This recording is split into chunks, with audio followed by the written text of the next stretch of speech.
Morning student, welcome back to online class, and today I am going to take a class of class 7. So all students listen carefully. Subject SST from civics.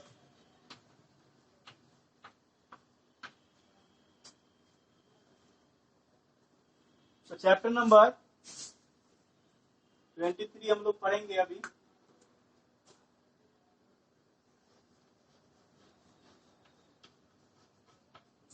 Chapter 23 और वो भी हमारे state government के बारे में.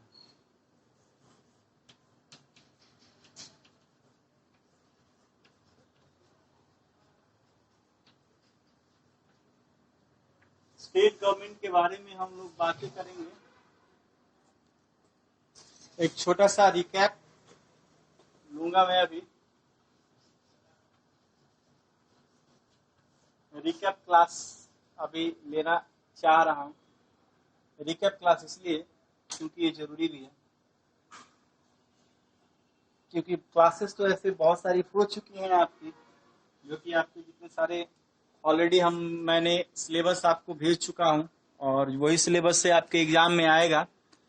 और syllabus में जो जो चीजें जो है आपको दी गई हुई हैं, उन चीजों के अनुसार ही आपको पूछा जाएगा, जिसमें 20 MCQ हैं और उसमें 2 नंबर के, फिर से 3 नंबर के और 5 नंबर के क्वेश्चन जो है वो पूछे गए हैं. बहुत ही और टाइप वाले क्वेश्चंस हैं.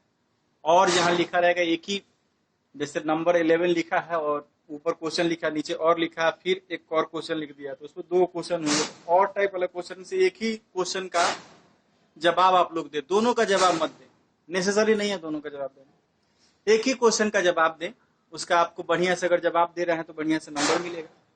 ठीक. साथ ही जो अभी चैप्टर का रिकैप हम लोग करने जा रहे हैं स्टेट गवर्नमेंट के बारे में. स्टेट गवर्नमेंट का मतलब होता है राज्य सरकार. तो राज्य सरकार के चैप्टर में हम लोगों ने जो जो चीज अभी पे पढ़ा हुआ है वो है फेडरलिज्म के बारे में हम लोगों ने पढ़ा हुआ है.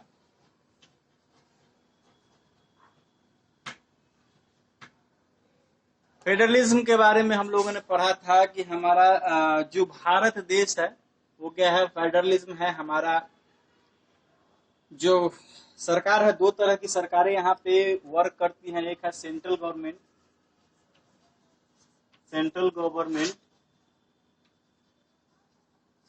और दूसरा है हमारा स्टेट गवर्नमेंट.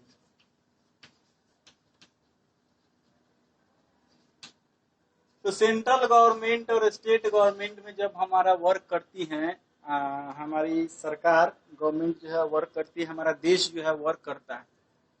तो सेंट्रल गवर्नमेंट में क्या होता है, सेंट्रल गवर्नमेंट जो है वह सेंट्रल गवर्नमेंट और स्टेट गवर्नमेंट,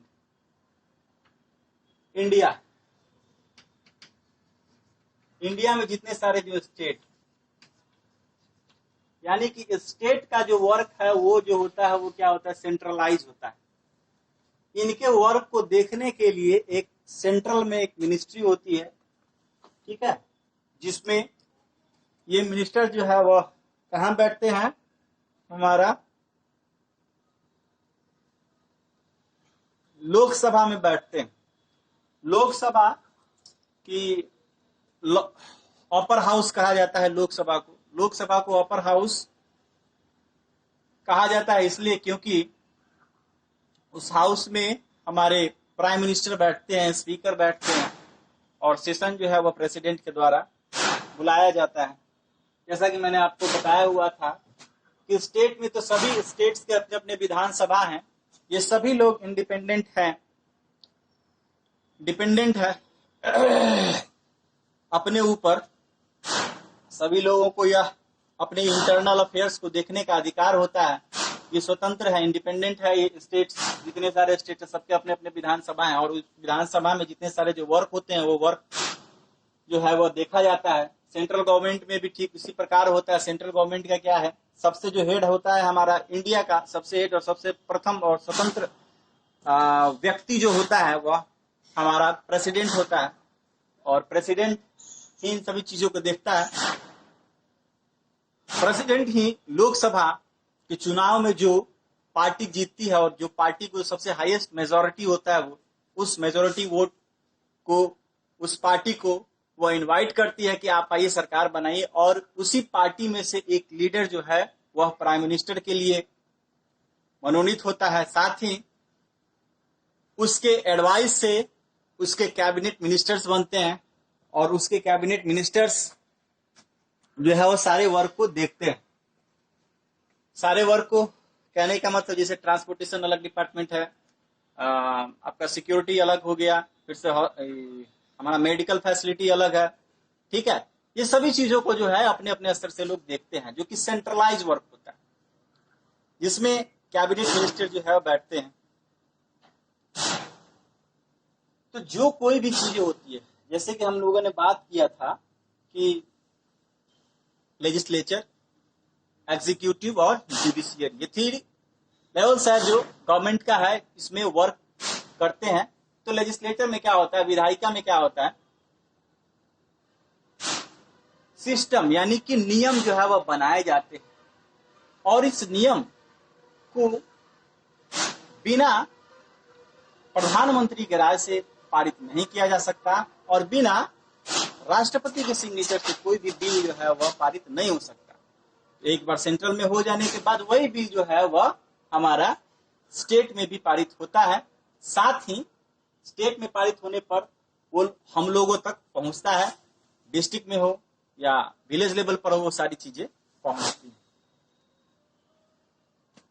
तो सबसे जो हेड होता है, क्या होता है, हमारा सेंट्रल लेवल पर प्रेसिडेंट होता है, और वर्क जो है वह, उसके वर्क को प्राइम मिनिस्टर जो है वो क्या करता है, सारी चीजों को देखता है। मेन वही होता है, कार्यकाल उसी के हाथ में होता है सारा कुछ, जो कि 5 साल के टर्म का होता है, लेकिन उन सभी वर्क को जो देखता है वो हेड जो होता है, उसको हेड करने वाला, लीड करने वाला जो है हमारा प्रेसिडेंट होता है।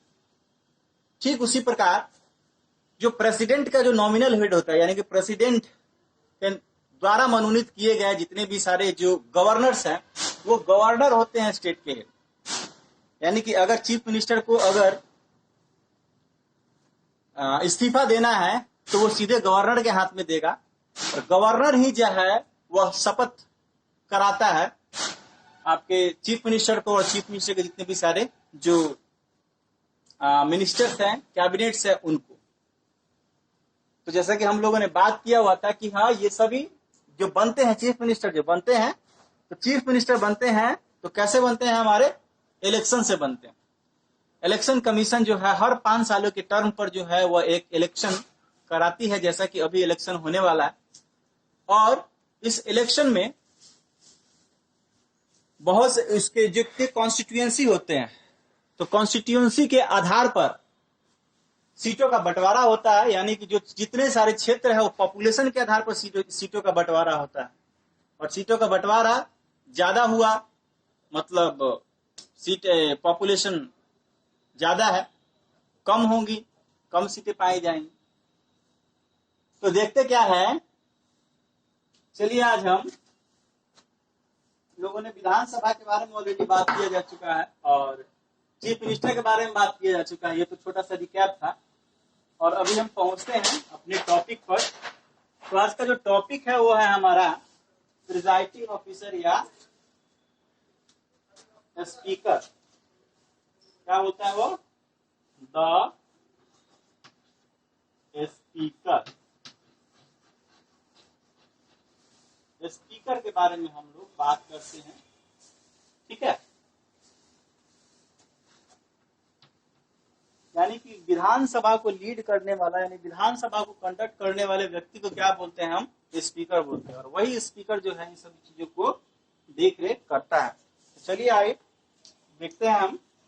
The speaker is the presiding officer of the speaker is the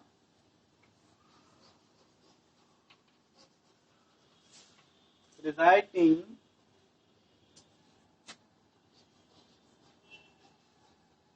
officer of the Vidhan Sabha is the speaker. The speaker assisted by the speaker is assisted by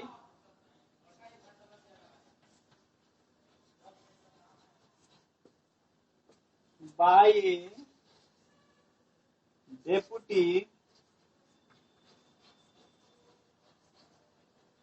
speaker. The function of speaker is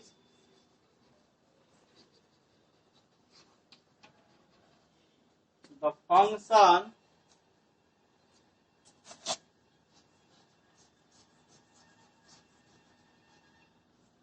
of a speaker is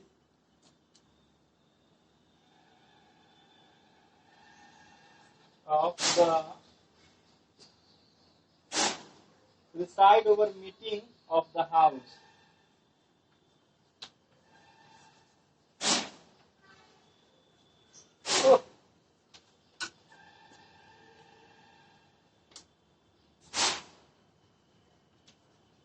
Over meeting of house.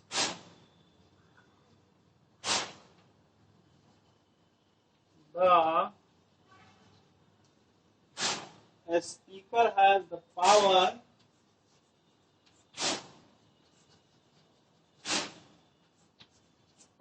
to take action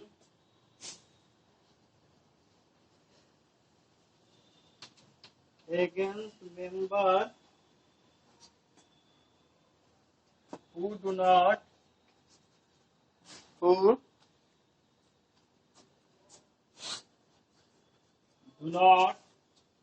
maintain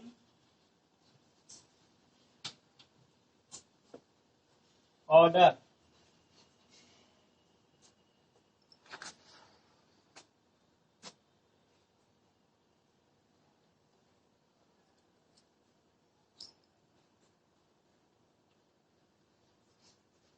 The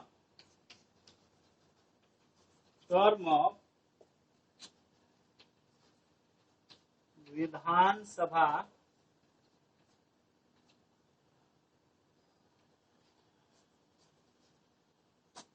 is for 5 years.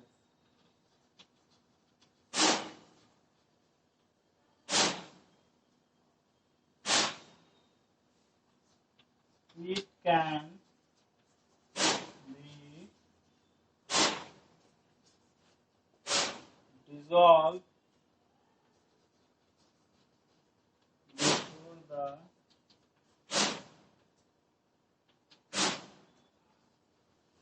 expiry of its term by the governor.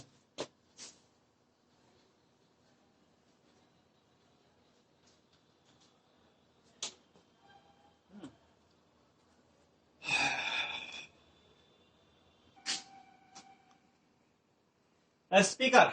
The speaker is the presiding officer of the Vidhan Sabha of जो speaker होता है वो सबसे main होता है, जो सभी जितने सारे मंत्रीगण होते हैं उनकी चीजों को वह सुनता है, वो एक एक चीजों को क्लासिफाई करता है और अपनी चीजों को ध्यान से देखता है कि कौन कौन लोग क्या क्या कह रहे हैं, कोई डिसिप्लिन में है या नहीं है।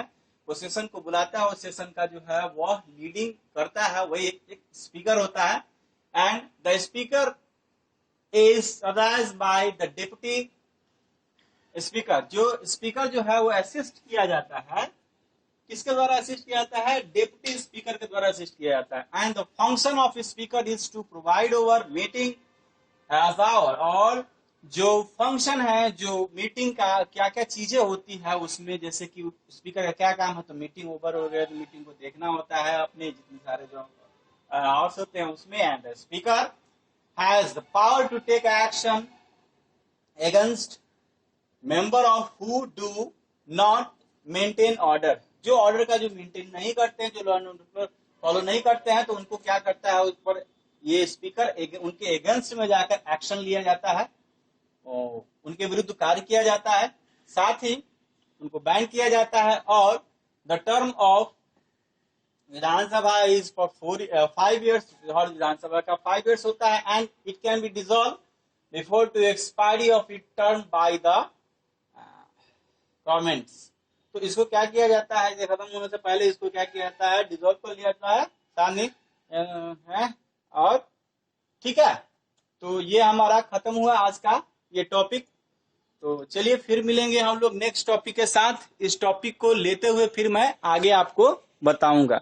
तब तक के लिए खुश रहें, धन्यवाद, और कोरोना से बचते रहें। साथ ही आपके हाफ ईयरली एग्जाम जो होने वाले हैं, उसमें जो चीजें आने वाली हैं उनको ध्यान से देखें, उनको ध्यान से पढ़ें, और साथ ही क्वेश्चंस को डालना ना भूलें, ताकि हमें भी पता चल पाए कि हाँ कौन कौन से बच्चे कौन कौन से क्वेश्चंस जो है वो लेकर बैठे हुए हैं, और जो प्रॉब्लम्स आती हैं उसको बताया जाए।